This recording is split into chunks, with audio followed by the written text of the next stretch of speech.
The field are in place, the red lights are on, 15 minutes of racing gets underway. And who's going to make it the best of the starts? Kavanaugh's done pretty well all weekend, and he's done again from the front row. But Adam Brown squeezing up the inside of Taverner. These two have had a couple of moments over the course of the weekend already. The Ford on the inside line as they go through paddock. They're wheel to wheel as they climb up Halewood Hill with Adam Brown on the inside line, Marcus. Yeah, he's going to get squeezed into the hairpin, but he's trying to hang on. They're still side by side on the exit of the corner, coming down the hill. Tate Taverner has the inside line for Graham Hill Bend, but of course up ahead is that yellow and black car, which is Shea Kavanagh, and Mohammed Ben Ladar in its twins up the is behind them, but up the inside towards Surtees. He doesn't have the grunt in the Fiesta quite to challenge Taverner into Surtees, but it's Kavanagh from Taverner, from Brown, Ben Ladar as a dive inside. That's Hilton's BMW on the outside, isn't it? And where's it in connect? There's another BMW's ahead of it, and that's Paul Warren. That's Paul Warren. He's got past on the opening lap. Yeah, good start from Paul Warren, yesterday's winner. William Bartup, was right there with Josh Hilton. He's in a C car, the Citroen Saxo. But it's Shea Kavanagh that leads after the first lap by 9/10 over Tate Taverner. Then Adam Brown, who's now under pressure from Mo Ben Ladar. Here's the C's then with Paul Warren and Josh Hilton. They've got the Class A car of Ben Greenhill, who is alongside Hilton, who's trying to squeeze past. He's later on the brakes. These BMWs look quite small next to a Honda from about a decade later, interestingly. Hilton has got past Greenhill then. The 21-year-old from West Sussex is Josh Hilton, who's trying to keep this more powerful car behind, but as it's got more power, it can draw up alongside. And this is just affecting Josh Hilton a little bit as Paul Warren has some clean air to race with just ahead. And then behind, William Bartup, who's raced in hot hatch over the last few years in his Saxo, who went well yesterday, is trying to join in too. So 2 laps completed. Up to 5th has come Steve Polly in the 36, ahead of Walsh. And now Adam Brown forced to concentrate on keeping Ben Ladar behind. He can't live with the speed of Tate Taverner at this time. So it's a battle for third for Paul Brown, the Fives Garage Ford Fiesta. 330s then, up towards Clearways. Yesterday in the dry, Ben Ladar got up to the podium ahead of Taverner and Brown, so has he got the pace to get there? And Steve Polly, who was quicker than all of them yesterday in the dry, he's chasing. He was a couple of seconds behind at the start of the lap they have just finished. Kavanagh's in the 54s like he was yesterday, and Polly's a tenth or two quicker than the battle we're watching for third. Adam Brown still ahead of Mohammed Ben Ladar. David Walsh not far back. He's the Class B leader. He's a decent gap ahead of Liam Pauling this time. Ben Ladar at the moment can't get past. He's in the second of the SK Motorsport cars. The sole Class A Ford Fiesta of Adam Brown keeping him at bay for now. Brown hasn't managed a podium yet this weekend. Probably he did, didn't he? Got podium in the earlier race despite the contact near the end. So hadn't had a podium in the dry yet, but that could change during the course of this race because he's keeping Ben Ladar behind. But Polly's a lot closer this time, I think, Marcus, in fifth. Yeah, it would appear so. He was, last time through, was a second and a half behind them. It's not that anymore. It must be about a second, I would think. Maybe a little bit inside that. Polly has the fastest lap. It's 0.842 of a second. And Polly's with them now, pretty much. Certainly by the time they get to the hairpin for this, the fifth time. Steve Polly goes round the outside of Ben Ladar, and he gets the advantage coming out. That was very neatly executed, wasn't it? And he's up behind behind Adam Brown now. Yeah, round the outside. It's like being back on the ovals, isn't it, for Steve Polly there?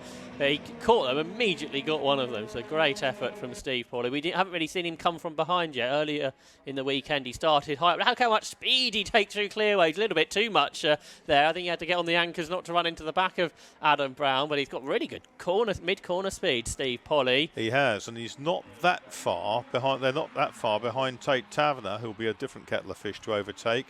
Round the outside, Polly, but Brown's wise to it. Brown with the inside rear wheel of the Fiesta. pogoing off the deck as he goes through paddock. Polly up the outside, Taverner locks up at the hairpin, and Polly has a squeeze, and that really was mirror to mirror, the bodywork touching through there, and that wasn't very pleasant. But down the inside has come Steve Polly. Ben Ladar's looking to take advantage as well, but a little bit of paint trading through there. And up the inside comes Adam Brown. They're side by side through Surtees. And finally, Polly looks like he's got his car properly ahead again through clearways. And Ben Ladar's trying to squeeze his way inside. Down the side skirt has come off the Fiesta. And down they go. This is 6 laps in. Taverner, Polly, Ben Ladar. Polly with fastest lap, 54.629 on lap 4. Not quite as quick in that early burly of the action that time through. That's right. Polly won't take any nonsense of being squeezed towards the grass, will they? No. So Steve was keeping his foot in, and he got through in the end. So he's up into third spot with Ben Ladar followed him through. The Fiesta with that side skirt hanging off it in 5th place. They're heading down the Cooper Straight. Same order in Class B, Walsh, Pauling and Adams. Class C, Paul Warren still leads it, but only just. William Bartup up to second, ahead of Josh Hilton. We've still got more than half the race to go. And they've got Kurt Webb's Ford Fiesta to lap, the driver from Sevenoaks in his first race this weekend, and his ST150. Second between those three in Class C. And here's Polly with clear air now. He was 2 tenths quicker than Taverner on that last lap. Yeah, but he's lost quite a lot of ground. He's 2 seconds behind. Yeah, so while he carries so much speed into Druids, that's really mighty. They're in the polysport.com Mac Tools backed Honda Civic. Class C leaders still just as close, so that might be one to pick up on as this race goes on. Number 97, Paul Warren, 17 William Bartup and 50 Josh Hilton. I think we're going to hold our shot to have a look at local man making his debut, Kurt Webb. Good to get to have new drivers out in the Hot Hatch Championship.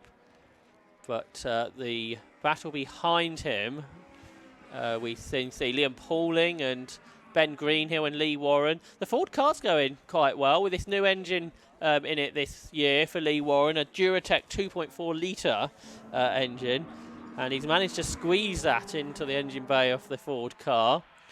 In front of him, the battle continues. We're going to look back to Class C though, because that's where the interest lies. And I wonder if Josh Hilton's just made a mistake there. He's dropped back, it seems. But Paul Warren versus William Bartup. There's Warren then in 97. Yeah, he's got Bartup still with him. Meanwhile, Hilton has dropped back a little, but still third. So we've got the BMW Compact versus the Citroen Saxo. Interesting, 2 different types of cars here, Marcus. Yeah, exactly. And the little lightweight Citroen had a good old look there. That's William Bartup, is it not? Yeah. And that was a good old dive into the hairpin, but not quite close enough. He's taken a lot more speed out of Graham Hill Bend, but he doesn't have the torque in a straight line to get up alongside. They're behind the 83 car, which is Adams in the SK Motorsport Renault Clio. But this is a strong battle for the class lead. Yeah, that's right. William Bartup yet to win a race in Hot Hatch. Paul Warren got his first yesterday. Meanwhile, Steve Polly's done the fastest lap, a 54.3. He's 7 tenths quicker than Taverner and almost caught him already. But the Class C battle up across the line into Paddock Hill Bend. Great to have, the Saxo that hops up over the curve. Great to have a Saxo on the grid because Citroen Saxo was such a mainstay in a 750 Motor Club stock hatch racing for all those years. So many years. And it's related Peugeot 106 as well. And of course with Sax Max when the 750 Motor Club Dozens of them, yeah. So Warren is on the back of Paul Adams, then the 47-year-old from Leicestershire in his second season in the SK Motorsport Renault Clio 182. And then just behind them is Lewis Ellis, the 31-year-old from Sheffield, making his car racing debut today, or this weekend, in his Clio. Here's O'Polly, is with Taverner. This could get interesting, I suspect, because if Taverner pulls some of the moves he did yesterday, I can't imagine Steve Polly would take to that lightly. He's right underneath the rear wing of Taverner. He's on the left-hand side of the circuit, so Taverner shouldn't squeeze him here. because there's a car already alongside. I think he's pushed Polly's door mirror in, but Polly straight through on the inside line. He hasn't lost any of his racecraft. As soon as he catches somebody, Polly can overtake immediately, Marcus.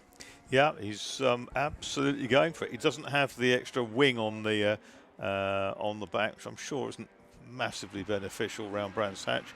But Taverner looks to the outside, now looks to the inside, and he dives down that inside, gets his nose back ahead, and they are round paddock side by side. And right behind Ben Ladar. I don't think I'd be that close if had these two. And they've touched again, and this time Tate Taverner's gone off on the inside, claws his way back on. I think we saw that coming, Josh. Yeah, some way off, I think, as soon as we saw Steve Polly was catching. Yeah. Polly really good at those outside lines through Druid. I guess it's as similar as you're going to get to a short oval corner. Yeah. And no one else has been able to overtake round the outside all weekend at Druid, so Steve Polly has shown how to do it, even when you get bumped into. So Polly up into second. What's happening in Class C? Well, the B Clio's got between them. Lewis Ellis, the former British motocross competitor, has got past William Bartup then, which might frustrate the Saxo driver, but there's some traffic to deal with because Kurt Webb's Fiesta's got to be lapped. The car and repair Sevenoaks Ford Fiesta ST. Oh, and Josh Hilton, the winner from earlier in the Agency Express car. The livery looks very much like the old Regency Auto Deegan's cars with that livery on it, but it's a different brand on the side. But for Josh Hilton, I'm afraid, after such a good race this morning, he's out of it. So that is going to bring Daniel Rosler, another former short oval racer, onto a podium spot. But here comes Warren. So what's happened? There's Bartup behind him. Yeah, so Ellis has dropped it. So Bartup and Coles have got past Ellis. Ellis is further back, isn't he? Well, he was in the Clio. He was between them, so yep. He's lost out. So that's good news for William Bartup, because he's now back on terms with Paul Warren. He seems to have good pace here, the Citroen driver. He does. It seems to handle pretty flat through the hairpin as well, which is advantageous. So down the Cooper Straight they go. There's 2.5 minutes left of the race. Into Surtees they go. Bartup carries good speed in the Saxo. Lighter car, right on terms then with Paul Warren. Rear wheel off Quick the through ground. there. Yeah. He's got alongside. Just got the overlap. You'd think the BMW would have more power here, yes, and he's able to accelerate back ahead. So the Saxo lighter through the corners. They're being urged on the pit wall. We've got Ollie Coles' Class B Clio joining in now too. I think they get at least 3 laps left here.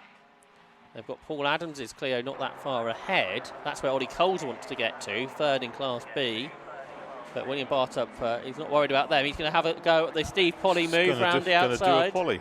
Yep. And it may well work, because they give him the inside line for Graham Hill Bend. Up the inside he goes. Paul Warren gives him the space to race with.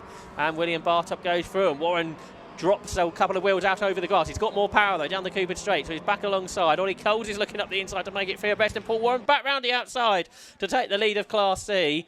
Epic race in this in the third category. We haven't really seen much of this because David Drinkwater's won every single race over the last 4 seasons pretty much. If Bartup could win this, there'd be 3 different winners, wouldn't there, across the 3 races? And all new winners, if that happens too. That would be remarkable. But he's behind again. It's Paul Warren back ahead. This is fantastic to see. This is what we wanted from Class C of Hot Hatch.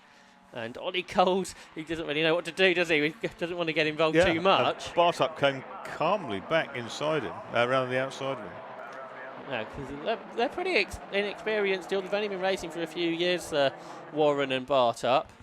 I think David Drinkwater's given them some driver coaching in the past too. And they're racing respectively too. They're giving each other room.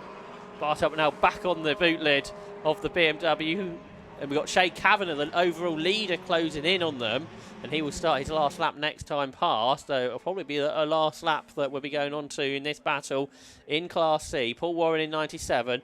And Bartup, who's so far through clearways in the Saxo, but then can't continue his momentum onto the Brabham Straight. Yeah, I think Warren would like this to end sooner rather than later. Bartup would like as many laps to go as possible. But here comes Kavanagh up the outside of Bartup. Ollie's got closer, but only due to the traffic. And Ben Ladard stayed with him. And guess who's back together again? Adam Brown and Tate Taverner are side by side. This hasn't ended well previously in the weekend. And a touch, and Brown gets sideways as they go through paddock. But Adam Brown still ahead. Up in towards the hairpin they go. David Walsh, by the way, leads Class B by a long way. He's dominated that one today. So that battle continues. Wonder what's happening ahead in Class C.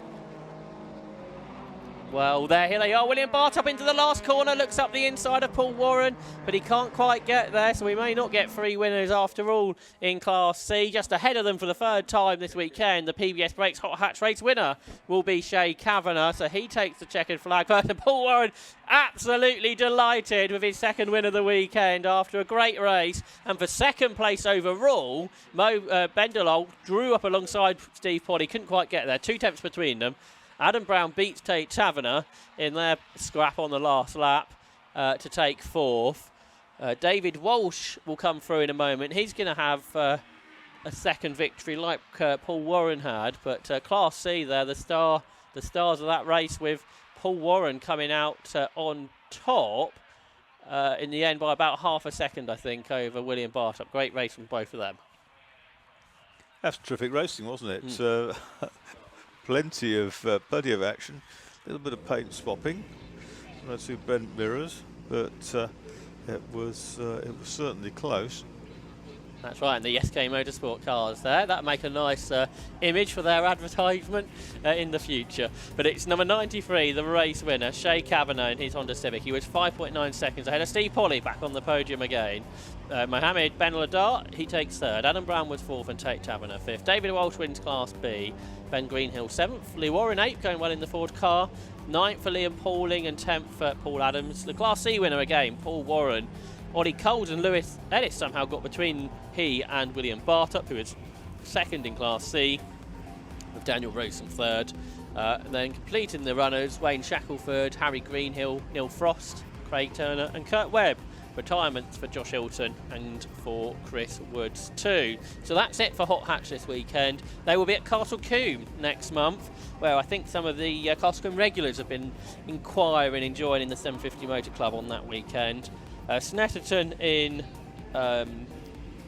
June, then Silverstone in August, Alton Park in September, and the Silverstone National Circuit will conclude the season on the day after the Burkitt Relay. But a resounding hat-trick for Shay Kavanagh, and that really has been it's been a dream weekend for him, hasn't it? Fantastic stuff for the SK Motorsport man. And down with he and the others as well in the pit lane is Kieran Mogg.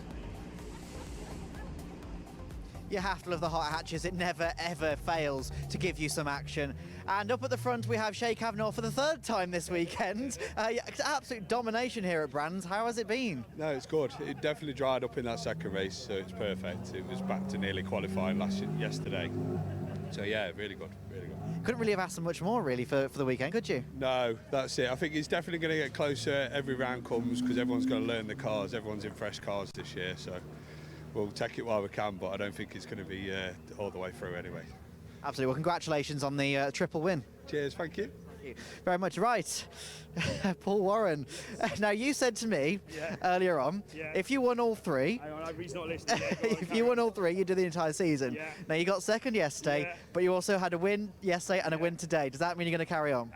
We will discuss with the team manager and my dad and see what we go from. Well, it puts me obviously leading championship, depending on lap time, stuff like that. So I'd say, I think we're here for the season now after a good weekend. So, it was hard work. Credit to Will. Very, very clean race all the way through. Bit of contact where I was a bit slow, but it was such a good race, and that's what it's all about, having a good race, come off, go and shake hands and have fun. So it was good fun, really enjoyed it. Well, congratulations on that win. Much appreciated. Just want to thank my dad and KS Motorsport who helped me set the car out this weekend, and they're here today to give me a hand. So very thankful. And got my brother along with his my grandchildren as well, which is their first time seeing me race, so to go home with a couple of trophies is always a good thing. So thank you. Fantastic, congratulations. Cool, cheers, thank you very much. Thank you very much. And the B-class winner is David Walsh. David, congratulations. Somewhat of a bit of a lonely race for your class, at least. It was a little bit, yeah, but I'll still take that. I think we had such a bad race too. We all went off in the grass over at Surtees, which was funny but not productive. And then we had a lot of making up to do, but the car had damage, so we couldn't get anywhere near it. We tried to defend for as long as we could, but it was never going to work, so had to let him go in the end. I thought, well, we'll be back in race 3 and see how we get on. Absolutely. And how would you sum up your weekend as a whole? Cold, wet, but other than that, yeah, pretty good, mate. But, I mean, it's a brand new car. I only drove it for the first time a week ago, so yeah, I'm not going to complain. I'll take that as it comes.